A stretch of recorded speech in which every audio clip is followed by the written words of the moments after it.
ഇന്നത്തെ video Sunday evening ഞങ്ങൾ നാട്ടിലെത്തിയതിന് ശേഷമുള്ള വിശേഷങ്ങളാണ്. എന്തൊക്കെയോ ഒരു പ്രത്യേക സന്തോഷമുള്ള ദിവസം കൂടിയായിരുന്നു അത് ഓണം ഇങ്ങ് എത്തിയതിൻ്റെയാണോ അല്ലെ കാത്തിരുന്ന് സ്വന്തം നാട്ടിലെത്തിയതിൻ്റെ സന്തോഷമാണോ എന്നറിയാൻ വയ്യായിരുന്നേ. ഇവിടെ ട്രിവാൻഡ്രം സിറ്റി മുഴുവൻ ഓണം മൂടിലായിട്ടുണ്ട്. അങ്ങനെ വീട്ടിലെത്തി അച്ചാമ്മയും മക്കളും കൂടെ സ്നേഹപ്രകടനമായിരുന്നു. അതിൻ്റെ ഇടയിൽ ത്രേക്കുട്ടിയാണെങ്കിൽ ബാഗ് തപ്പുന്നുണ്ടായിരുന്നേ. അച്ചാമ്മയ്ക്ക് വേണ്ടിയിട്ട് കൊണ്ടുവന്ന ചോക്ലേറ്റ് ആയിരുന്നു കേട്ടോ അത്. അങ്ങനെ അതൊക്കെ കൊടുത്തിട്ട് പിന്നെ അടുത്തുള്ളവർക്കൊക്കെ ഹായൊക്കെ പറഞ്ഞ് പിന്നെ അച്ചാച്ചനും തേജുട്ടനുമായിട്ടുള്ള വിശേഷമായിരുന്നേ. എന്തൊക്കെ കൊണ്ടുവന്നെന്നൊക്കെ അന്വേഷിക്കുന്നുണ്ടായിരുന്നു. പിന്നെ അച്ചാമ്മ എന്തിനാണ് സ്പെഷ്യലൊക്കെ ഉണ്ടാക്കിയെന്നുള്ളതൊക്കെ പോയി നോക്കിയേ. അപ്പോഴത്തേക്കും കസിൻ ചേട്ടൻ പ്രസാദ് ഏട്ടനും സിന്ധു ചേച്ചിയും കൂടെ വന്നിട്ടുണ്ടായിരുന്നു. കിട്ടിയ സമയം കൊണ്ട് ഞങ്ങളെ കാണാൻ വേണ്ടിയിട്ട് ഓടി വന്നതാണ്. ഇതിൻ്റെ ഇടയിൽ അച്ഛൻ പറഞ്ഞിട്ടുണ്ടായിരുന്നു അവർ വന്നത് മോൻ്റെ ബാഗും സാധനങ്ങളും കൊണ്ടുപോകാനാണെന്ന്. അത് കേൾക്കേണ്ട താമസം അവർ കൊണ്ടുവന്ന സാധനങ്ങളും വാങ്ങി വെച്ചിട്ട് കേട്ട പാതി കേൾക്കാത്ത പാതി എല്ലാ സാധനങ്ങളും കൊണ്ട് റൂമിൽ വെച്ചു.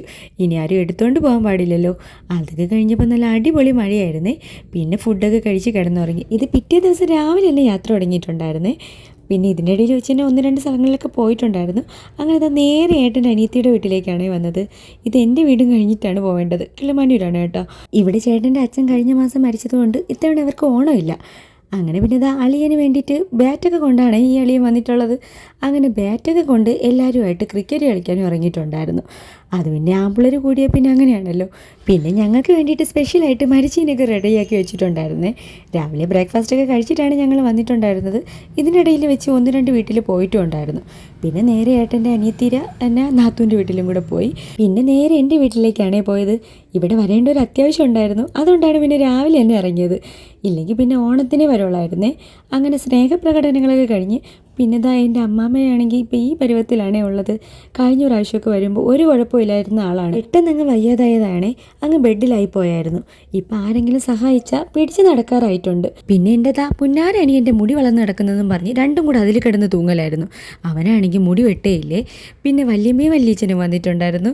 പിന്നെ മാമനും മാമി എന്ന് ഗസ്റ്റായിരുന്നു കേട്ടോ. നമ്മൾ ചെന്നപ്പോൾ പിന്നെ എല്ലാവരെയും കാണാനും പറ്റി. പിന്നെ അമ്മയും മക്കളും കൂടി ഇരുന്ന് കുറേ നേരം കഥ പറച്ചിലായിരുന്നു. അല്ലെങ്കിൽ ഈ സ്വന്തം വീട്ടിലിരുന്ന് കഥ പറയുന്നതിന് ഒരു പ്രത്യേക ഫീലിംഗ് ആണല്ലേ. അപ്പോഴത്തേക്ക് അച്ഛനും കടയിലൊക്കെ പോയിട്ട് വന്നിട്ടുണ്ടായിരുന്നു. അതിനുശേഷം പിന്നെ നല്ല അടിപൊളി മഴയായിരുന്നേ. പിന്നെ മഴയും കണ്ടുകൊണ്ടായിരുന്നു കഥ പറച്ചിൽ. അതിൽ പ്രധാനം എൻ്റെ അനിയൻ്റെ 10ാം ക്ലാസ്സിലെ തള്ളലും തന്നെ. അത് കേട്ട് ചേട്ടന് ചെറുതായിട്ട് ബോധക്ഷയം വന്നിട്ടുണ്ടോ എന്തോ. പിന്നെ ഇവിടെ ഓണക്കോടിയൊക്കെ എല്ലാവരും എടുത്തു വെച്ചിട്ടുണ്ടായിരുന്നേ. അതൊക്കെ പിന്നെ എടുത്തു വെച്ചു. പിന്നെ ഞങ്ങൾക്ക് വേഗം തിരികെ വരണമായിരുന്നേ. അങ്ങനെ പിന്നെ വേഗമൊക്കെ തന്നെ ഫുഡൊക്കെ കഴിച്ചിട്ട് പോകാനും ഇറങ്ങി. ഇവിടുന്ന് കുറച്ച് വാഴക്കൊലയും ഇഞ്ചി അങ്ങനെയുള്ള എല്ലാം ആയിട്ട് തേച്ചൂട്ടനാണെങ്കിൽ അമ്മാമ്മയുടെ അച്ചാച്ചൻ്റെ വീട്ടിൽ നിന്ന് പോകണമെന്നും പറഞ്ഞ് പിണക്കത്തിലുമാണ്.